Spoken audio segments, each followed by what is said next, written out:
하나님께서 일에 대해서 어떻게 우리를 인도하시는지, 그걸 어떻게 구분하는지 거기에 대해서 한번 살펴보도록 하겠습니다. 그렇게 너무 드라마틱하지 않은 방법으로 하나님이 나름대로 우리를 이끄시고 인도하십니다. 성경적 인물들의 부르심으로 나를 부르시겠지?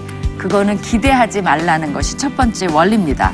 일에나 직업으로의 이끄심, 어떻게 알 수 있냐는 거죠. 첫 번째는 세상의 필요를 알아야 된다는 겁니다. 우리가 필요한 모든 것으로의 부르심이 있습니다. 또 고려해야 될 것이 있습니다. 여러분의 재능과 은사예요. 세 번째로는요, 이게 이제 하나님 주시는 건데 진정한 갈망이 있어요. 또 우리가 알아야 될 거는 주님 안에서의 자유예요. 내가 지금 이러고 있으면 하나님 뜻이 아니면 어떡하지? 그러면 내 인생이 어떻게 되는가? 그렇지 않아요. 어떤 상황에서도 하나님은 꽃을 피워주십니다. 주어진 일을 정말 작은 일에 충성하는 것. 그것이 일터에서 핵심적인 원리입니다. 직업에도 하나님의 부르심이 분명히 있고 소명이 있고 하나님이 강하게 역사하실 수 있다는 겁니다. 우리가 하는 모든 일이 하나님을 기쁘시게 하는 동기로 예수님을 따르는 목적으로 한다면 다 동일한 일입니다.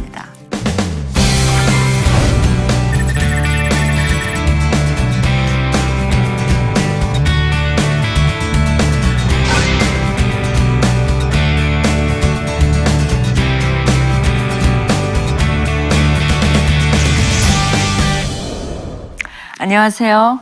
띠아의 김윤희 대표입니다. 지난 시간에 우리 일에 대한 하나님의 인도하신 구별하기 그런 강의를 했었는데요. 기억나시나요? 특정한 일에 대한 명백한 부르심, 이런 것들은 드물게 일어나는 거지 모두에게 일어나는 것은 아닙니다. 대부분 우리들에게는 삶의 과정을 통해서 일이나 직업으로 이끄심을 경험하실 겁니다. 그리고 그 속에서 하나님께서 더 큰 일을 인도하시는 그런 이야기를 해보았습니다. 오늘은요, 성공에 대해서 살펴보겠습니다. 성공하기 원하지 않는 사람 있나요? 없죠. 여러분은 성공했다라고 생각하세요? 했다라고 생각한다면 뭘 기준으로 성공했다라고 생각하세요? 만약에 여러분이 제가 질문했을 때 아니요 라고 했다면 뭘 기준으로 아니요 라고 생각하셨어요? 또 아니라면 앞으로 어떤 기준으로 성공을 이루어 가실 예정이신지요? 그렇다면 또 하나의 질문은 하나님은 우리가 성공하기를 바라실까요? 거기에 대해서 우리가 오늘 생각해 보고자 합니다. 제목은요, 성경적으로 성공하라입니다. 오늘의 포인트를 좀 보시겠습니다. 오늘의 포인트, 순종과 섬김은 성경적 성공의 키워드다. 여러분이 순종, 섬김하니까 에이 그거가 무슨 성공이에요 라고 할 수 있어요. 근데 잘 들어보세요. 설득력이 있어질 겁니다. 기대하시고 하나하나 살펴보도록 하겠습니다. 제일 먼저 성경적 성공의 요소 두 가지를 우리가 볼 텐데요. 순종에 대해서 살펴보겠습니다.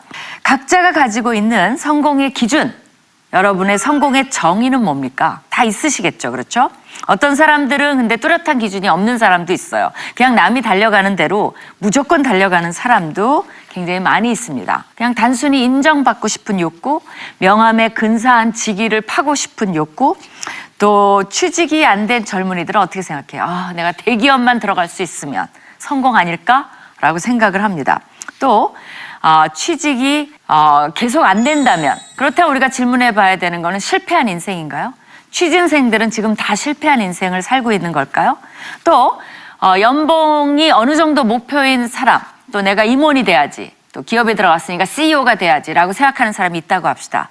그러면 그 목표에 도달하기 전까지는 지금 실패한 인생을 살고 있는 걸까요? 아니면 그 목표를 도달하지 않고 죽었어요. 그럼 어떻게 됩니까? 인생 실패입니까? 우리가 잘 한번 생각해 봐야 될 필요가 있는 것 같아요. 그럼 우리 어머님들, 집에서 본인들의 꿈을 포기하고 우리를 위해서 뒷바라지 해주시고 희생하신 우리의 어머님들의 삶은 다 실패인가요? 이런 의미에서 무엇이 정말 성공이고 성공을 향해 달려가려면 우리의 기준점이 분명해야 돼요. 그것이 분명하다면 우리는 전력으로 달려갈 수 있어야 합니다. 근데 그 기준이 올바르지 않다면 달려가봤자 어때요? 이게 아닌데 라고 인생을 선회하기에는 너무나 시간이 늦을 수 있다는 겁니다. 그래서 성공의 올바른 기준점 잡기, 그런 노력을 해보도록 하겠습니다. 성경도 성공에 대해서 이야기할까요? 합니다. 많이 합니다. 그것도. 하나님이 성공에 대해서 관심이 엄청 있으십니다. 왜 그래요? 우리 자녀들이 성공하기를 원할까요? 물론이죠. 근데 하나님도 우리의 성공을 당연히 바라시죠. 그런 의미에서 성경에서 말하는 성공을 찾아보겠습니다. 성경에서는요, 주로 성공이라는 단어가 나오는 것보다 여러 단어 표현이 있지만 그것을 형통이라고 이야기를 합니다. 이 형통의 정의를 보면요, 의도한 바를 효과적으로 만족스럽게 성취하다라는 뜻을 갖고 있어요. 이 히브리어 단어가. 그렇기 때문에 우리가 보통 사전에서 말하는 성공의 정의랑 똑같습니다. 그래서 이거를 형통을 번역을 하면 번영하다, 성공하다 이렇게 번역할 수가 있어요. 이렇게 성경에서도 우리가 성공하기를 바라고 있습니다. 히스기야 왕도 보면요, 그가 행하는 모든 일, 곧 하나님의 전에 수종드는 일에나 율법이나 계명에나 그의 하나님을 찾고 한 마음으로 행하여 형통했다라고 나와 있어요. 이게 히스기야 왕 얘기하는 거거든요. 히스기야 왕이 성공했다라고 그렇게 나와 있습니다. 또 느헤미야에 보면요, 주여 구하오니 귀를 기울이사 종의 기도와 주의 이름을 경외하기를 기뻐하는 종들의 기도를 들으시고 오늘 종이 형통하여 성공하여 이 사람들 앞에서 은혜를 입게 하옵소서 하였나니 그때 내가 왕의 술관원이 되었었느니라. 느헤미야도 성공을 위해서 기도합니다. 근데 하나님이 내가 그들에게 대답하여 이르되 하늘의 하나님이 우리를 형통하게 하시리니, 성공하게 하시리니 그의 종들인 우리가 일어나 건축하려니와 그러나 적들이에요. 오직 너희에게는 예루살렘에서 아무 기업도 없고 권리도 없고 기억되는 바도 없다 하였느니라 하면서 느헤미야는 일단 아까 한 기도는 성공합니다. 자기의 왕이 허락을 해요. 이제 백성들에게 와서 성벽을 건축하자. 하나님이 우리에게 성공을 주실 것이라고 그렇게 이야기를 합니다. 그래서 바로 일의 성공 여부는 하나님께 달려 있다는 것을 느헤미야가 인정하고 있어요. 그러면 다른 또 예를 볼까요? 다윗은 역대상에 보면 그때 내가 만일 여호와께서 모세를 통하여 이스라엘에게 명령하신 모든 규례와 법도를 삼가 행하면 형통하리니, 성공하리니. 지금 다윗이 솔로몬에게 어떤 왕이 되어야 될까를 이야기하고 있습니다. 근데 네가 성공하는 비결이 뭐예요? 명령하신 하나님의 말씀이죠, 이게. 하나님의 말씀을 삼가서 잘 따르면 왕으로서 성공할 것이다. 그러니까 그것만 명심하면 강하고 담대하여 두려워하지 말고 놀라지 말고 통치를 해나가면 된다라고 이야기를 하고 있어요. 왕이 통치의 성공의 비결이 뭐예요? 말씀에 순종한다는 것입니다. 그것을 다윗은 평생 동안 배웠어요. 아들에게 이야기를 하고 있습니다. 시편의 저자는 또 뭐라고 얘기하고 있어요?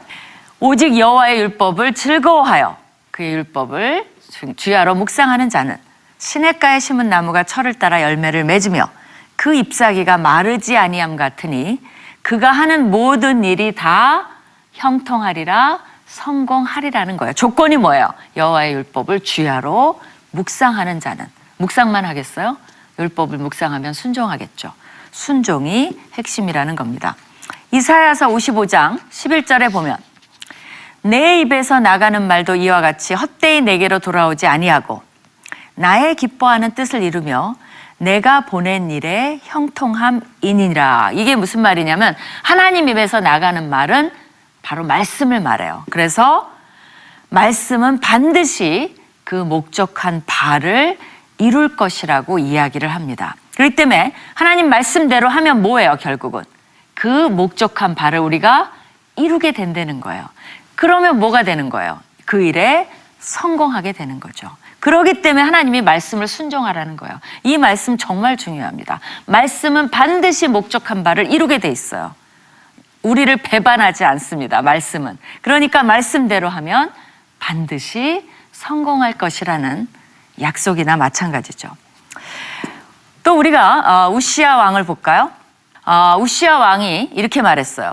하나님의 묵시를 밝히 아는 스가랴가 사는 날에 하나님을 찾았고 그가 여호와를 찾을 동안에는 하나님이 형통하게 하셨더라. 그때 영적인 리더 스가랴가 있는 동안에는 우시야 왕이 잘했어요. 그리고 여호와를 찾을 동안에는 하나님이 성공하게 하셨다는 거예요. 그래서 성공하려면 뭐를 해야 돼요? 여호와를 찾아야 돼요. 하나님을 찾는 동안에는 성공을 주셨다는 겁니다.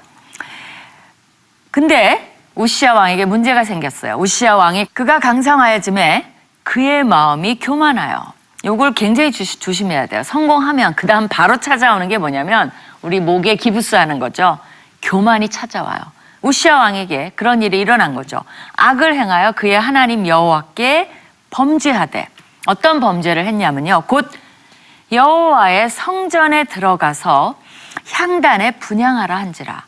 이게 왜 잘못됐냐면요. 향단에 분향할 자격이 있는 사람은 제사장이에요. 아무리 왕이라도 왕이 감히 제사장의 일을 한다는 것은 있을 수가 없습니다. 월권이에요. 그리고 이건 뭘 말합니까? 정치적으로 성공하니까 종교적으로도 다 자기가 접수하려는 욕심이 가득 들어간 거죠. 자기가 최고 1인자고 누구도 자기 위에 군림할 수 없다는 것을 보여주고자 하는 거죠. 그래서 제사장 그 당시 아사랴가 여호와의 용맹한 제사장 80명을 데리고 그의 뒤를 따라 들어가서 뭐 하려고 들어갔을까요?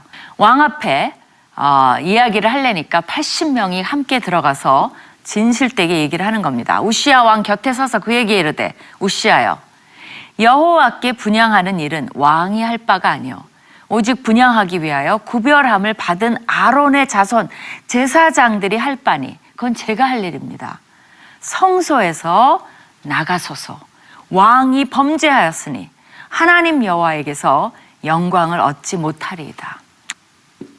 근데 여기에 대해서 우시야가 어떻게 반응을 했을까요? 우시야가 손으로 완전 무시입니다. 손으로 향로를 잡고 분향하려 하다가 화를 내니 그가 제사장에게 화를 낼 때 여호와의 전 안에 있는 향단 곁 제사장들 앞에서 그의 이마에 나병이 생긴지라. 하나님이 진노하신 거죠. 그러니까 이렇게 교만한 것에 대해서 하나님 말씀에 불순종한 것에 대해서 그러니까 우시야 왕이 하나님을 찾을 때는 하나님이 성공을 주셨어요. 이걸 무시하자마자 이런 무서운 일이 생긴 겁니다. 우시야 왕의 마지막이 어떻게 된 줄 아세요? 나병 환자가 되며 여호와의 전에서 자기가 감히 들어가서 뭘 하더니 전에서 끊어져 버렸어요. 그리고 별궁에서 혼자 쓸쓸히 살다가 죽은 왕이 우시야 왕이 되었습니다. 한때 성공했었는데 이제는 이렇게 비참하게 됐어요. 성공의 비밀이 뭐예요? 여호와를 찾았을 때 그가 성공을 했었다는 겁니다. 또 우리가 또 다른 성경의 인물을 볼까요? 여호수아에게 이 전쟁을 해야 되는데 여리고 이 가나안 땅을 정복해야 되는데 하나님께서 무슨 말씀을 주셨습니까? 성공의 비결을 주셨어요. 그것도 전쟁 성공의 비결입니다. 유명한 말입니다. 오직 강하고 극히 담대하여 나의 종 모세가 내게 명령한 그 율법을, 이건 뭐예요? 하나님의 말씀이에요. 말씀을 다 지켜 행하고 우로나 자로나 치우치지 말라. 그리하면 어디로 가든지 뭐예요? 형통하리니 전쟁에도 성공할 것이다 라는 말씀입니다. 이 율법책을 말씀을 네 입에서 떠나지 말게 하며 주야로 그것을 묵상하여 그 안에 기록된 대로 다 지켜 행하라. 그리하면 내 길이 평탄하게 될 것이면 네가 성공하리라, 형통하리라 라고 말씀을 해주십니다. 아까 좌로나 우로나 치우치지 말라 그랬는데 그 양들은요 근시 아니에요. 그리고 고대 근동의 그 길은 지금처럼 뭐 고속도로가 있는 것도 아니고 길이 잘 닦인 것도 아니고 목동이 막 끌고 가는데 양이 이 좌로나 우로나 치우치지 말아야 되는데 아무데나 가버리잖아요. 그럼 길이 없기 때문에 그냥 막 숲속으로 들어가 버립니다. 그러니까 못 찾아요. 그래서 그 말은 뭐냐면 하나님의 말씀의 길을 따라 정도를 따라 걸어야지 거기에서 벗어나게 되면 성공은 기대하기가 힘들다는 것입니다. 이게 어떻게 보면 말이 되는 말입니까? 전쟁을 해야 되는데 무슨 전쟁에 말씀의 순종이 필요해요. 그렇죠? 근데 여호수아 서는요 바로 그게 말이 된다는 것을 보여주는 책입니다. 그렇기 때문에 첫 번째 전쟁을 어떻게 했죠? 뭐 부시고 뭐 화살을 쏘고 이래야 되는데 여리고성을 뺑뺑 돌게 했어요. 뭘 보려고 그러신 겁니까? 여호와의 말씀을 순종하나 보려고 하나님이 뺑뺑 돌리신 거예요. 이 세상에 그런 전쟁이 어디 있어요. 근데 그거를 한마디도 반대 안 하고 그대로 순종했더니 대승을 거두고 맙니다. 그 다음번에 이제 아이성 전쟁을 하는데 그때는 제대로 실전을 해요. 근데 대패를 합니다. 왜 그래요? 하나님의 말씀에 불순종했을 때는 아무리 작은 성이라도 여리고보다 더 작은 성이 아이성이에요. 근데 실패를 합니다. 왜 그래요? 불순종하기 때문에 그렇게 했다는 겁니다.